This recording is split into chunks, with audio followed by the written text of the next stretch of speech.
Alors dans la vidéo précédente, on s'est familiarisé déjà un petit peu avec la notion de variable aléatoire, et on avait distingué deux types de variables aléatoires.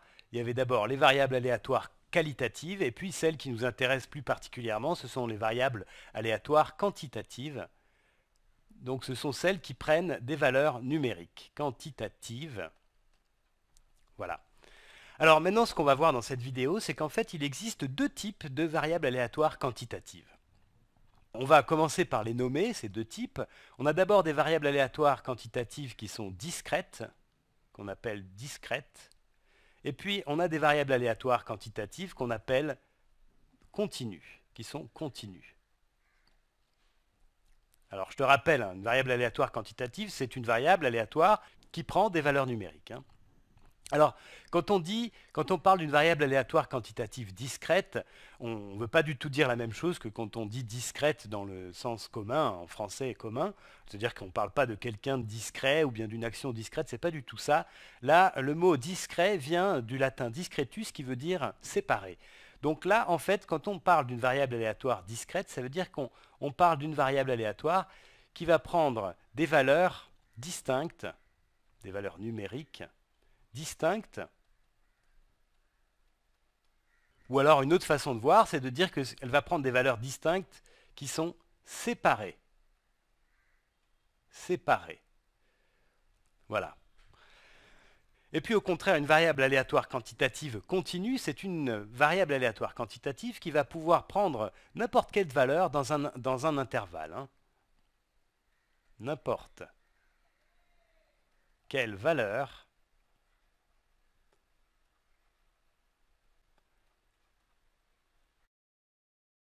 dans un intervalle. Voilà. Bon, quand je parle d'intervalle, ça peut très bien être un intervalle infini, évidemment. Alors, on peut faire une analogie avec les ensembles, hein. Par exemple, l'ensemble des entiers naturels, c'est un ensemble discret puisque on a des valeurs distinctes qui sont séparées à 1, 2, 3, mais entre ces valeurs-là, il n'y a pas de nombre entier. Par contre, l'ensemble des nombres réels est un ensemble continu puisque entre deux valeurs, il y a toujours d'autres valeurs.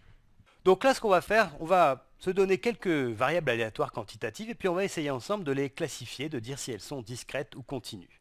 Alors par exemple, on va commencer par notre expérience classique du lancer d'une pièce de monnaie. On va reprendre la variable aléatoire qu'on avait déjà définie dans la vidéo précédente. Donc c'est la variable que j'appelle grand X, qui peut prendre les valeurs 1 si la pièce donc tombe du côté face et 0 si elle tombe du côté pile.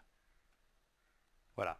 Alors ça, est-ce que c'est une variable aléatoire discrète ou bien une variable aléatoire continue? Bon, elle est quantitative, mais est-ce qu'elle est discrète ou continue? Donc cette variable aléatoire, elle peut prendre la valeur 1 ou bien la valeur 0. Donc en fait, une manière de voir, c'est qu'on peut compter le nombre de valeurs qu'elle peut prendre. Ici, elle peut prendre deux valeurs. Donc on a clairement affaire à une variable aléatoire discrète.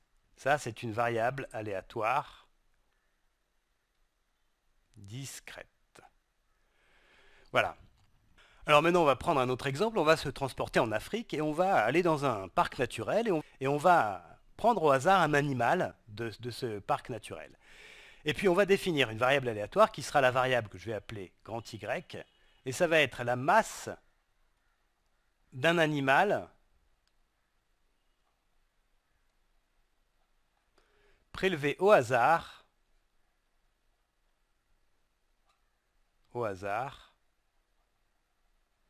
dans le parc naturel. Voilà. Alors, ça c'est une variable aléatoire quantitative, puisque la masse c'est un nombre, c'est une valeur numérique. Donc on a une variable aléatoire quantitative. Est-elle discrète ou continue? Ben, on prend un animal au hasard et sa masse, ça peut être n'importe quoi, ça pourrait être n'importe quel nombre. Alors effectivement, si je donne pas de conditions sur la précision des mesures que je fais, en fait, quand je prends un animal au hasard, la valeur de sa masse, ça peut être n'importe quel nombre pratiquement. Donc, bon, je vais faire un petit dessin. Je peux me dire que la masse, elle va être un peu plus grande que 0, donc ça va être quelque chose comme ça. Il n'y a pas d'animaux dont la masse est vraiment nulle. Donc on va prendre des valeurs qui peuvent être très proche de zéro, si par exemple on prend une fourmi ou alors quelque chose d'encore plus petit, je sais pas, une bactérie par exemple, si on arrivait à prélever une bactérie dans ce parc naturel, la masse serait un nombre vraiment très très petit, très proche de zéro. Et puis on peut aussi avoir prélevé un éléphant par exemple, un gros éléphant. Alors, je sais pas combien ça pèse un gros éléphant. Ça peut être rigolo que tu essaies de chercher cette information-là, quelle est la masse d'un très gros éléphant africain. Alors, par exemple, on va dire bon, peut-être 3000 kilos, ou peut-être plus, hein, on va dire 5000 kilos. Voilà. Bon, disons que ça, c'est la masse du plus gros éléphant qui est dans ce parc-là. Du coup, en fait, quand je prends la masse d'un animal prélevé au hasard dans le parc naturel, je peux obtenir n'importe quel nombre dans cet intervalle-là, entre 0, en excluant la valeur 0, puisque un animal ne peut pas avoir une masse nulle, et 5000 kilos, en supposant que ce 5000 kilos, ce soit la masse du plus gros éléphant qui puisse exister. Voilà. Donc en fait, cette variable aléatoire, elle est continue, puisque on peut avoir n'importe quel nombre entre ce 0 exclu et ce 5000 kg. Par exemple, je peux très bien avoir prélevé un animal, mesurer sa masse, et puis je trouve, je sais pas, disons 123,759,01 par exemple, kilogrammes. Et donc ça sera ça, mais je pourrais aussi, peut-être que je l'ai mal mesuré, hein, donc je pourrais peut-être avoir plus de précision et du coup mesurer plus précisément et trouver que c'est 123,75901,732 kg. Voilà, enfin tu comprends l'idée. L'idée fondamentale, hein, c'est qu'il n'y a pas de valeur prédéterminée pour la masse d'un animal prélevé au hasard. Donc en fait, cette masse, elle peut se situer n'importe où dans cet intervalle-là. Voilà. Ça, c'est clairement une variable aléatoire qui n'est pas discrète, c'est une variable aléatoire continue. Alors, je vais le noter. Ça, c'est une variable aléatoire continue. On va prendre encore un exemple. Alors, disons qu'on va choisir un élève au hasard dans une grande école, une très grande école, qui va de la maternelle au bac, par exemple. Donc, on va définir cette variable aléatoire y, et qui va être l'année de naissance d'un élève pris au hasard.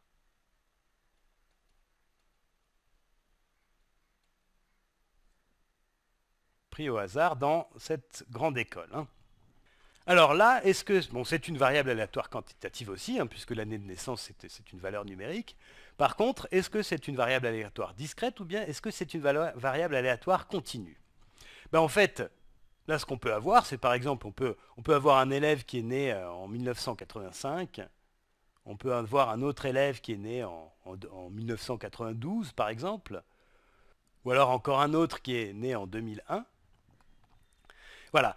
Donc, quand on parle de l'année de naissance, en fait, on a des valeurs qui sont prédéterminées à l'avance. Hein, c'est-à-dire que ça peut être 1985, ça peut être 1986 aussi, mais ça ne peut pas être une valeur entre 1985 et 1986.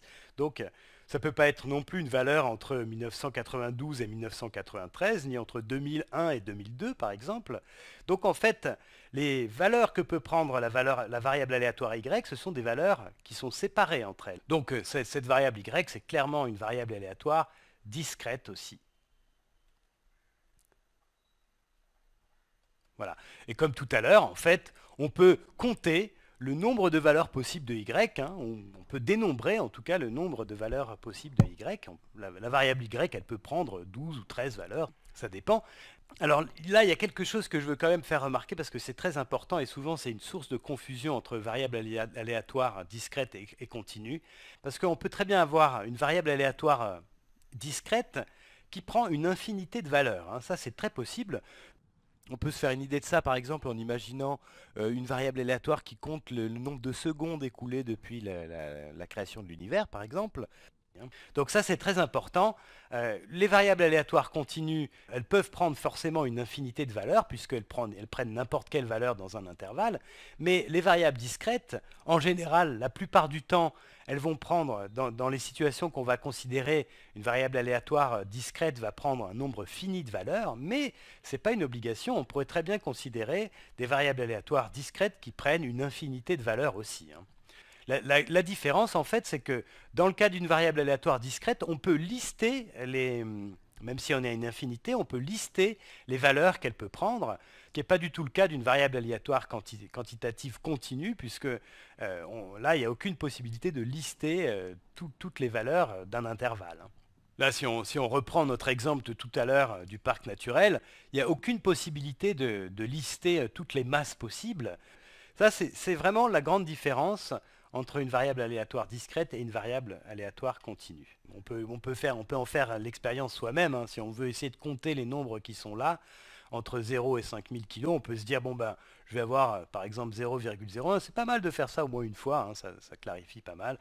On peut avoir aussi 0,02, voilà. Mais là, entre ces deux valeurs, entre 0,01 et 0,02, je peux avoir 0,0111, 0,0112 et ainsi de suite. Donc j'en ai une infinité. Et même entre les deux valeurs que je viens de noter ici, entre 0,0111 et 0,0112, j'ai encore une infinité de valeurs. Donc il n'y a vraiment aucune possibilité d'arriver à compter le nombre de valeurs qu'il y a dans un intervalle donné, hein. On va faire encore un exemple, hein. Je vais faire un petit peu de place. Alors par exemple, là je vais prendre une variable aléatoire que je vais appeler z.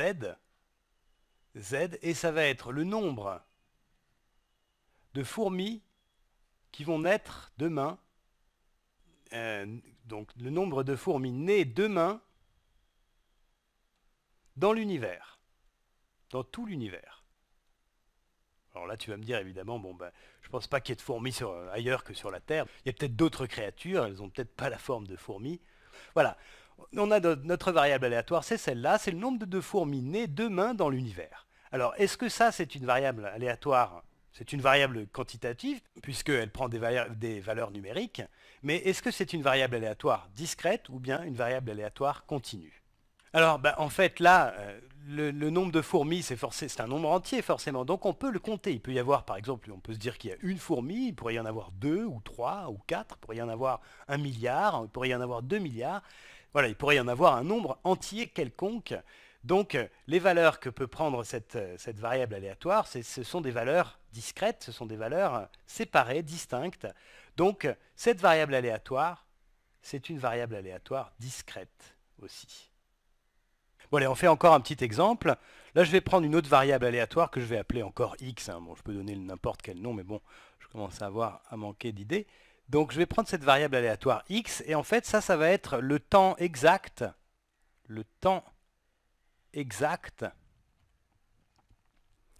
aux 100 mètres des Jeux Olympiques de 2016, des JO de 2016. Donc on peut se dire par exemple c'est le temps du vainqueur, hein, de celui qui va gagner les Jeux Olympiques en 2016 aux 100 mètres. Alors bon, là ce qui est important c'est que je demande une valeur exacte, hein. Donc c'est pas une valeur arrondie, hein, je veux mesurer précisément la durée du parcours des 100 mètres. Alors ça, bon, c'est une variable aléatoire quantitative, puisqu'elle prend des valeurs numériques. Est-ce que c'est une variable aléatoire discrète ou bien continue? Alors là, il y a un petit piège, hein, quand même là-dedans, parce que si on regarde les résultats après coup, si on regarde les résultats aux 100 mètres, on va avoir par exemple un temps de 9 secondes 56 centièmes, ou bien de 9 secondes 57 centièmes, ou bien encore, on peut avoir par exemple 9 secondes 58 centièmes. Voilà, donc là, ça donne l'impression que les valeurs possibles sont séparées, hein. Mais là, il faut faire attention parce que c'est ça qui change tout, hein. C'est que là, je veux un temps mesuré avec exactitude, hein. Je ne veux pas une valeur arrondie. Tout ça, ce sont des valeurs arrondies au centième, et c'est pas ça que je veux. Moi, là, je veux mesurer le temps exact. Donc, la valeur de ce temps, ça peut être n'importe quelle valeur entre 0, bon, n'importe quel temps, hein.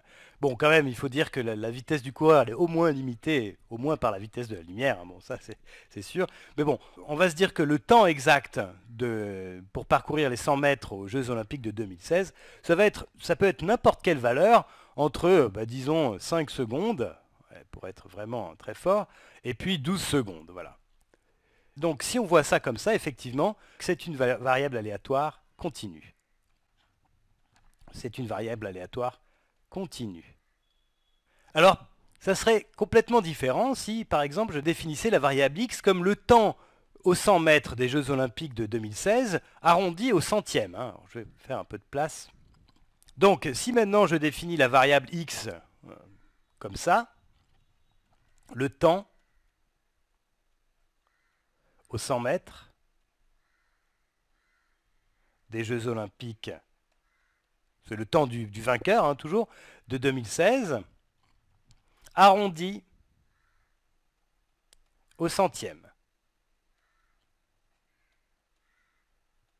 Alors là, effectivement, on va se retrouver dans le cas dont j'avais déjà parlé tout à l'heure, c'est-à-dire que les valeurs possibles, ça va être des valeurs arrondies au centième, donc ça sera par exemple 9 secondes 56 centièmes, 9 secondes 57 centièmes, 9 secondes 58 centièmes, et comme on arrondit, en fait, entre la valeur 9 secondes 56 centièmes et 9 secondes 57 centièmes, par exemple, eh bien, la variable aléatoire ne peut prendre aucune valeur entre ces deux temps-là.